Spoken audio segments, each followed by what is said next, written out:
বেজে গেছে বিশ্বকাপের দামামা। মূল আসর শুরু হতে বাকি এখনো প্রায় 7 মাস, কিন্তু আয়োজকরা ড্র অনুষ্ঠান দিয়েই দিতে চায় বড় চমক। বিশ্বকাপ ইতিহাসের সবচেয়ে বড় আসরকে সফল করতে চেষ্টার কমতি রাখছে না ট্রাম্প প্রশাসন।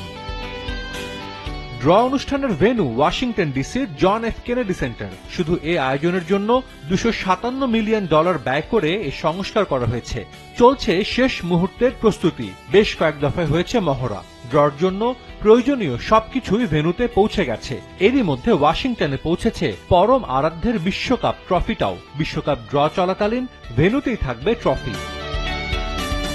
আয়োজনের অন্যতম চমক জমকালো সাংস্কৃতিক অনুষ্ঠান। তবে এর বাইরেও ড্র অনুষ্ঠানে উপস্থিত থাকবেন বিভিন্ন অঙ্গনের রথী মহারথীরা। ফুটবলের বাইরের বড় তারকারা অনুষ্ঠানে বিভিন্নভাবে যুক্ত হবেন। যুক্তরাষ্ট্রের ক্রীড়াঙ্গনের বড় তারকা NFL legend Tom Brady, NHL great Wayne Gretzky এবং থাকবেন বাস্কেটবল সুপারস্টার শাকিল ওনিল। শুধু ক্রীড়াঙ্গনের তারকাই নয়, থাকবেন রাষ্ট্রপ্রধানরাও। বিশ্বকাপের সহ আয়োজক মেক্সিকোর প্রেসিডেন্টের উপস্থিত থাকার কথা রয়েছে।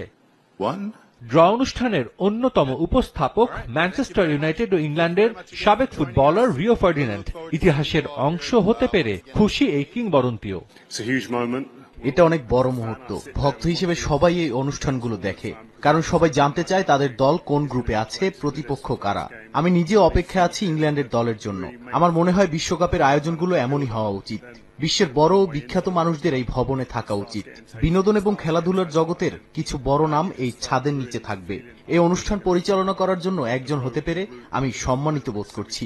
আমি এর জন্য অধীর আগ্রহে অপেক্ষা করছি। 2026 বিশ্বকাপে প্রথমবারের মতো অংশ নিচ্ছে 48 দল। 12 গ্রুপে ভাগ হয়ে খেলবে দলগুলো। এরই মধ্যে 42 দলের অংশগ্রহণ নিশ্চিত হয়েছে। বাকি 8 দল নির্ধারিত হবে প্লে অফ থেকে। 4 পটে ভাগ করা হয়েছে 48 দলকে, যেখানে 1 নম্বর পটে আছে ব্রাজিল, আর্জেন্টিনা ও পর্তুগাল, যার ফলে গ্রুপ পর্বে এই দলগুলোর একে অপরের মুখোমুখি হওয়ার সুযোগ নেই। সাজিদ মুস্তাহিদ, সময় সংবাদ।